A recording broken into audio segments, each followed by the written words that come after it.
नमस्कार, स्वागत है आप सभी का टीडी न्यूज़ के विशेष सांकेतिक भाषा के बुलेटिन में। आपके साथ मैं हूं संध्या शर्मा और मेरे साथ हैं मेरे सहयोगी शरद मुदगल। आइए बुलेटिन की शुरुआत करते हैं हेडलाइंस के साथ। लोकसभा चुनाव के अंतिम चरण के लिए प्रचार का अंतिम दिन। आज पूरे दमखम के साथ प्रचार युद्ध में उतरेंगे सभी दलों के नेता। 1 जून को 8 राज्यों की 57 सीट पर होगा मतदान।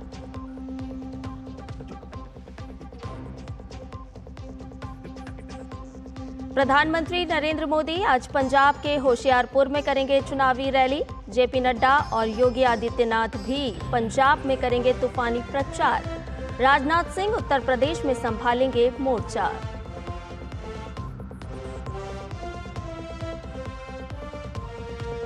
प्रचार के अंतिम दिन झारखंड और ओडिशा में दम दिखाएंगे राहुल गांधी। वहीं हिमाचल के सोलन में प्रियंका करेंगी प्रचार। यूपी में अखिलेश तो बिहार में तेजस्वी यादव लगातार प्रचार युद्ध में डटे।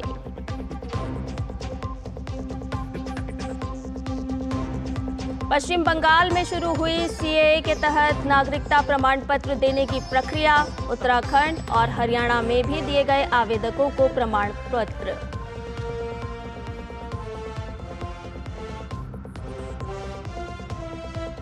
शराब नीति घोटाले के आरोपी मनीष सिसोदिया की न्यायिक हिरासत का आखिरी दिन। आरोप तय करने के लिए आगे की बहस पर आज होगी विशेष अदालत में सुनवाई।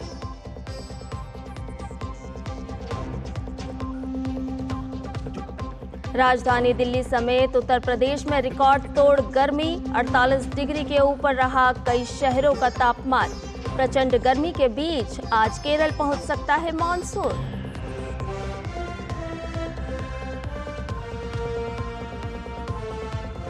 और रोहन बोपन्ना और वेरोनिका की जोड़ी फ्रेंच ओपन में करेगी अपने अभियान की शुरुआत। मिश्रित युगल के पहले दौर में ल्यूडमिला वाउसोरी की जोड़ी से होगा सामना। और अब समाचारों को जान लेते हैं विस्तार से। लोकसभा चुनाव के 7वें और अंतिम चरण में 1 जून को वोट डाले जाएंगे। इस चरण में 8 राज्यों की शेष 57 सीटों के लिए मतदान होगा। इस चरण में प्रधानमंत्री नरेंद्र मोदी हमीरपुर से, केंद्रीय मंत्री अनुराग सिंह ठाकुर और बिहार की पटना साहिब से बीजेपी के रविशंकर प्रसाद, गोरखपुर से रवि किशन, हिमाचल प्रदेश की मंडी सीट से बीजेपी प्रत्याशी कंगना रनौत, कांग्रेस से विक्रमादित्य सिंह सहित तमाम दलों के कई दिग्गज मैदान में हैं। लोकसभा चुनाव के 7वें और अंतिम चरण के लिए मतदान 1 जून को होना है। इसी के साथ ही आज शाम 5 बजे तक अंतिम चरण का चुनाव प्रचार थम जाएगा। बीजेपी के स्टार प्रचारक प्रधानमंत्री नरेंद्र मोदी आज पंजाब और तमिलनाडु के दौरे पर रहेंगे। सबसे पहले प्रधानमंत्री पंजाब में चुनावी रैली करेंगे। प्रधानमंत्री पंजाब के होशियारपुर में विशाल फतेह रैली को संबोधित करेंगे और बीजेपी कैंडिडेट अनीता सोमप्रकाश के समर्थन में वोट की अपील करेंगे।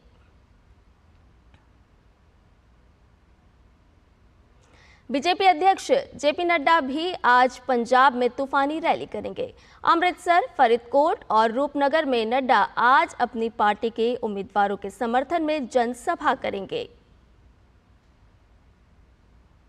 जबकि उत्तर प्रदेश के मुख्यमंत्री योगी आदित्यनाथ भी आज पंजाब के मोहाली का रुख करेंगे। यहां की आनंदपुर साहिब लोकसभा सीट के लिए जनसभा कर भाजपा उम्मीदवार डॉक्टर सुभाष शर्मा के लिए वोट की अपील करेंगे। वहीं दूसरी तरफ वरिष्ठ नेता और रक्षा मंत्री राजनाथ सिंह आज उत्तर प्रदेश के कुशीनगर के रामकोला में चुनावी सभा को संबोधित करेंगे। वहीं दूसरी ओर भाजपा नेता और छत्तीसगढ़ के सीएम विष्णुदेव साय झारखंड में ताबड़तोड़ रैलियां करेंगे। साहिबगंज, पाकुड़, राजमहल और शिकारीपारा में आदिवासी वोटर्स की बहुलता है। इसे देखते हुए भाजपा ने सीएम विष्णुदेव साय को यहां पर चुनाव प्रचार की जिम्मेदारी सौंपी है। लोकसभा चुनाव के 7वें और अंतिम चरण के लिए विपक्षी पार्टियों ने चुनाव प्रचार में पूरी ताकत झोंक दी है। कांग्रेस नेता प्रियंका गांधी आज हिमाचल प्रदेश के सोलन में पार्टी प्रत्याशी विनोद सुल्तानपुरी के समर्थन में रोड शो करेंगी। कांग्रेस नेता राहुल गांधी झारखंड के दुमका संसदीय क्षेत्र में विपक्षी गठबंधन के घटक दल जेएमएम के प्रत्याशी नलिन सोरेन के समर्थन में जनसभा करेंगे। साथ ही ओडिशा के बालासोर में भी रैली को संबोधित करेंगे और गठबंधन को भारी मतों से जीत दिलाने की जनता से अपील करेंगे। वहीं उत्तर प्रदेश की बात करें तो समाजवादी पार्टी के अध्यक्ष अखिलेश यादव महाराजगंज में गठबंधन प्रत्याशी वीरेंद्र चौधरी के समर्थन में चुनावी रैली को संबोधित करेंगे।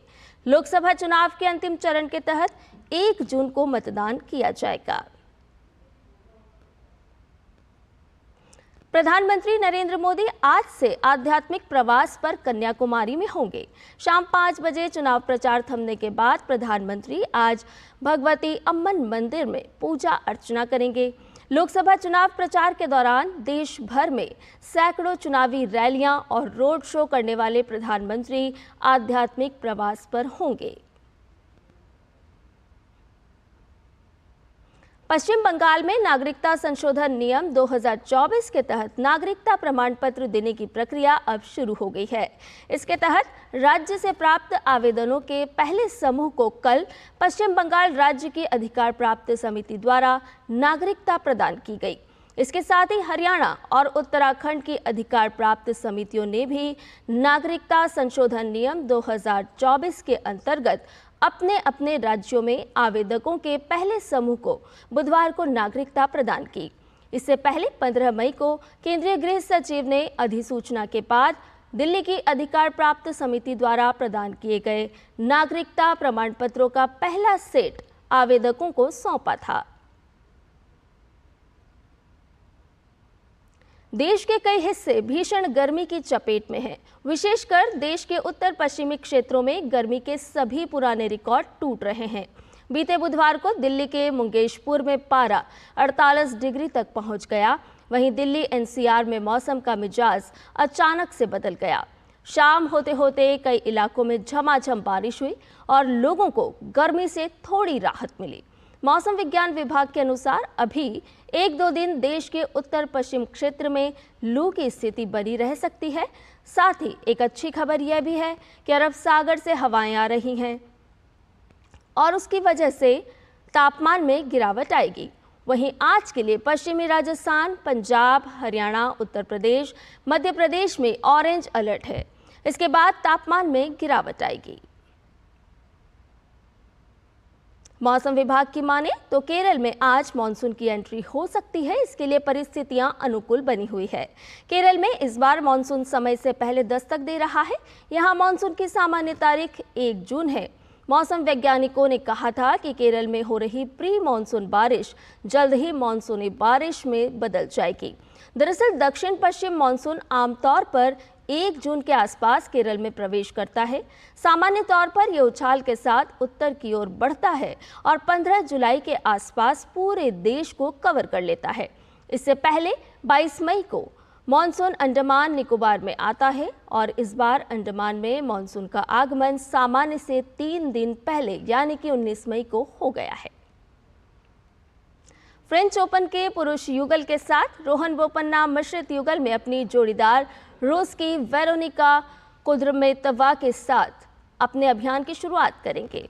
मिश्रित युगल में बोपन्ना वेरोनिका की जोड़ी का सामना रूस की ल्यूडमिला सैमसोनोवा से होगा। सर्बिया के स्टार टेनिस खिलाड़ी नोवाक जोकोविच ने फ्रेंच ओपन में अपने अभियान की शुरुआत जीत से की है।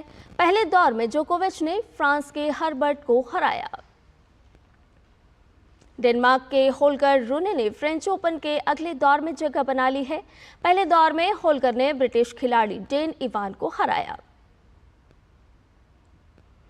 अमेरिका के टेलर फ्रिट्ज ने फ्रेंच ओपन के दूसरे दौर में प्रवेश कर लिया है। पुरुष एकल के पहले दौर में टेलर फ्रिट्ज ने फेडरिको कोरिया को हराकर अगले राउंड में प्रवेश किया।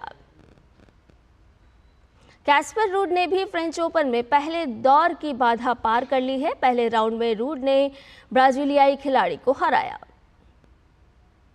वहीं फ्रेंच ओपन के महिला एकल में बेलारूस की अरीना सबालेंका ने जीत के साथ अपने अभियान की शुरुआत की है। पहले राउंड में सबालेंका ने रूस की एरिका को हराया। और इसके साथ ही इस विशेष सांकेतिक भाषा के बुलेटिन में फिलहाल इतना ही। मुझे और मेरे सहयोगी शरद मुद्गल को दीजिए इजाजत। नमस्कार।